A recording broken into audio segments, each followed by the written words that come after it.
Tama ng bala. Grabe. Ito yung kanyang bahay. Yung lupa doon. Opo.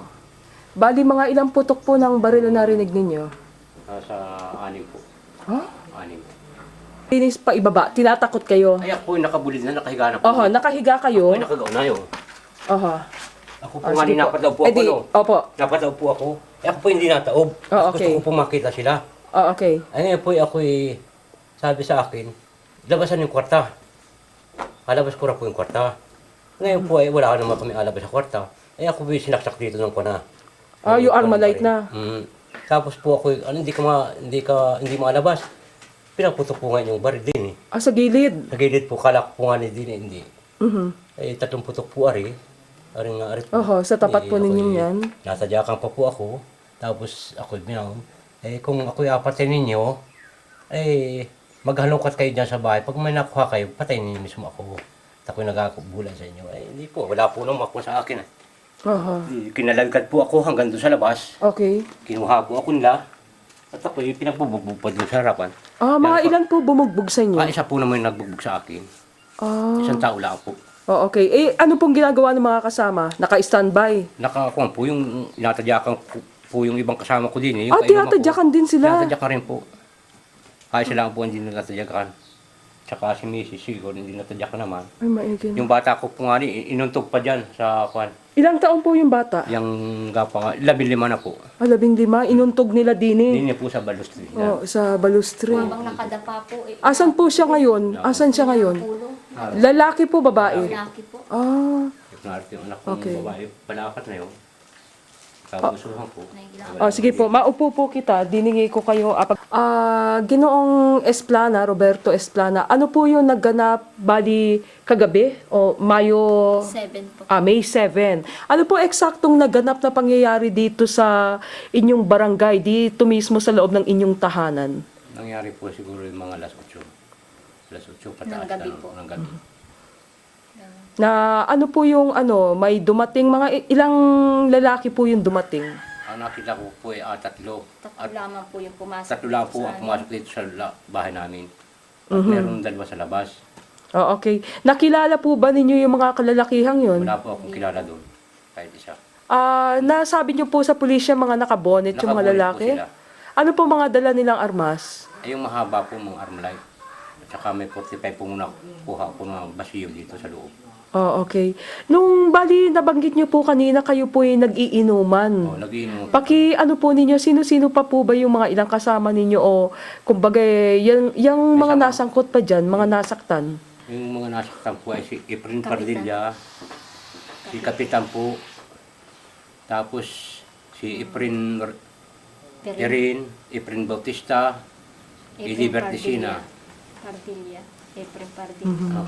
Si Mrs. po, kayo po, nasan nung mga sandaling yun? Ay, ako po ay dumapa na dun at pagpasok po nung nauna ay sabi dapa. Ay di ako po ay sabay dapa na doon sa loob at magkasunod po kami nung anak ko. Ayun. Anak namin. Yun yung anak na inumpog dyan sa may balustre, yung ulo. Nauna po siya nag-flashlight po doon sa bakang na ang aksyon ng baka medyo natatakot daw po sa labas. Ngayon kumuha po siya ng flashlight dito sa loob at nag-flashlight siya. Pag harap na, at di tinawag ko po, nakaharap siya doon sa may baka. Pag harap niya dito sa amin, pag ikot niya po, nakita niya yung tao na may dalang baril. Kaya sumigaw siyang baril, baril. Sabay pasok po at kasunod na rin agad po niya yung may baril nga ng tao. Dapa kayo! Yung pala namin naroon sa likod. Yun po ang- Bali, saan po kayo nakaupo nung napansin niyo po ba agad Mr. Esplana nung dumating sila? Saan parte kayo nakaupo? Oho, okay. Ako po nakaupo dito ay. Oh, okay. Mismo din po ako Oho. nakaupo. Naari po si Kapitan, naari yung mga kumpo, 3 yung naari. Tapos yung... Bali-alin po kami. 6 kayo, okay. Ay ngayon po, hindi ko napansin. Pagpasok lang nung bata na may baril. Eh, ito na po ay. Ay, di kami Nasa loob na. Kami po yung nag-uupo na. Ultimo si Kapitan, hindi ka agad, kumbaga, nagkaroon ng reaksyon, nagulat. Ay, nagulat po talaga, gulat pala. Eh, kalalaki po nung kasama ko dito kainuman ko, nagulat po Ah, talaga. nagulat rin sila. Gawa ng pagpasok po dito, sinipa po agad dyan na misang nila yun. Oh? Nilaan. Yan ay baliktad po, basag pa yung intasa dyan, yung pulutan namin. Oh. Sinabi, dapa. Ay, dapa po lahat. Ah, nagdapaan Dapa lahat. po. Talaga hindi po makakot. Bigla po ay. Sa takot. Pero bali, kayo po mismo yata ang hinarap Ako po ang eh. mismong hinarap. Opo. Ay, Bakit po kinari. kaya? Pakisalaysay, bakit kayo ang hinarap? Wala pong kinalalaman doon. Kundi kung bakit, yan ako ko sa sarili ko, kung bakit ako ay makuha ng kasalanan ng tao. Bakit akong kahit dito sa barangay, Alubo, walang taong nakakagalit ako dito. Kayo Ay, po may ba'y sabi na po. kasalukuyang konsehal? May posisyon po ba kayo Wala ngayon? po ako. Oh, kaya nagulat kayo na kayo'y napagtuunan Wala nito po. mga ito. Ah, nung mga Dati sandaling... po noong una, nung maka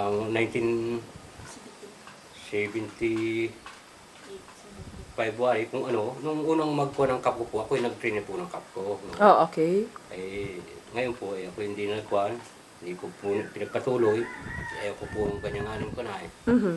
Tapos ito pong ako yung nagkuha na dito sa TISDA, kami po ay kinuhang reserve army. Ah, okay. So, ay, yun lang po ang pinakang karnas ako na may ano ko sa inyo. Wala po naman ako nakagalit doon sa mga taong kasama ko doon. Kung bakit ngayon lang po nagkaroon ng ganitong karahasan sa amin. Kamamahay ko po ito. Eh dapat po kung may kuwan ako, tinawag lang sa isang tabi. Huwag doon sa mga kasama ko. Katulad na kung pinapapahiya doon. Sa mga kasama ko, baka sabihin nila na may inakong ko sila sa ganitong kuwan. Pagkakataon, inuman, ay hindi po. Talagang makulang kasalanan ako kung bakit ako ginanto ako nila. Ito po ba'y, kumbaga yung mga gantong pangyayari, may mga nangyari ng ganto sa Alobo? Wala pa po. Ngayon lang po. Ngayon lang. Sa tanang buhay ko po dito. Ngayon lang po. At tanungin ko lang po, Mrs., nung naganap po yun, ano po yung inyong naging damdamin? Nung habang, kumbaga, pinasok ang inyong tahanan na sinaktan ng inyong asawa at pati na yung anak ninyo eh. Natatakot po. Ay, may iba pa po kayong anak? Ano pong naging reaksyon nila? Ay, Eh, isa lang po yung anak namin na Yung anak dito. ko po, Yung isa pangalawa pong ay tumakbo babae po yun. ay nasa bakasyonan. Tapos yung isa po ay nakatakbo siya sa kapitbahay. Ah, ganun naman po. Dahil sila po ay naglalaro sumuot doon. sa sulibin sa kanong bayawin ko din sa likod. Ah, Sa Kumapit ilalim doon siya sa ng jeep. pinakangkuhan. ganun. Para hindi siya makita doon